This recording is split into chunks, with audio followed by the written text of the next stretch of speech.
Mr. Chair, Chair Medina and members, this afternoon I'm here to present to you AB 369, a bill relating to the structure of salaries for CSU employees. Evidence strongly suggests that the CSU is the only California state agency that does not provide salary steps to its staff.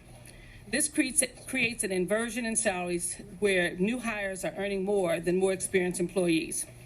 Following a 1996 impasse in contract negotiations, the CSU Board of Trustees unilaterally eliminated existing employee salary steps, increasing ties to job performance and longevity. This has resulted in new hires earning higher salaries than existing employees who have worked in the same classification for many years. This inequity has created a $95.4 million inversion gap between the salaries of newly hired and long-employed CSU staff. For 2 decades, the CSU has been unwilling to reinstate salary steps despite the failure of the existing salary structure and the inability of employees to earn a fair and equitable wage. This bill is about a group of employees at the CSU system who had a 5% step program taken away, not because they bargained for it, but it was taken away. And now the question becomes, do we go back and bargain to get it back when it was given to, when it was theirs in the first place? It is nice to hear all of the conversation about everybody around, but this is really about a specific group of people who want to talk about having a merit salary system placed back in that other systems or other employees have in the state of California and other employees have at the CSU system that was in place. And even with the comments made by the governor last year, there's been no effort to go back and have this conversation. And the governor was hesitant because he said this should be done within collective bargaining. And most of us feel that way.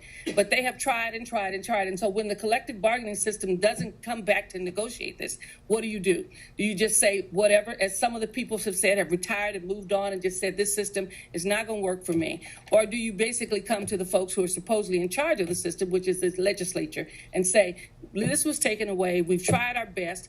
Everyone here probably realizes that most employee organizations, especially in the state of California, have a merit system built into it so that you can do assessment and you can evaluate people and they can get merit adjustments. We do that all the time up here with our employees. That doesn't exist in the CSU for this particular group.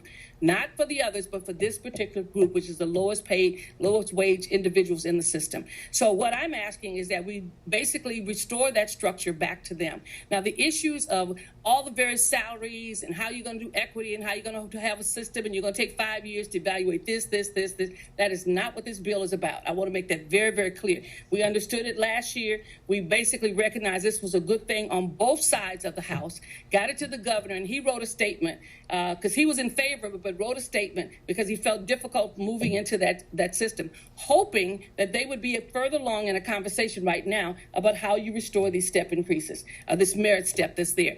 That has not happened, and it may not happen and probably won't. And I understand that the CSU has brought their toughest negotiator here, but I want to remind him he entered the system in 2006. This happened in 1996. So whatever he's thinking about is the history that he read about. I entered the system in 1972, so I know what they did to all the employees at one particular time and how hard it was to fight to get back the dignity of merit step increases, okay? And everyone has been able to somehow or another figure it out and get it, but they have been resistant to giving it to our lowest paid employees who often are most dedicated and more committed individuals who make the system work. So I respectfully ask for an aye vote for AB 369.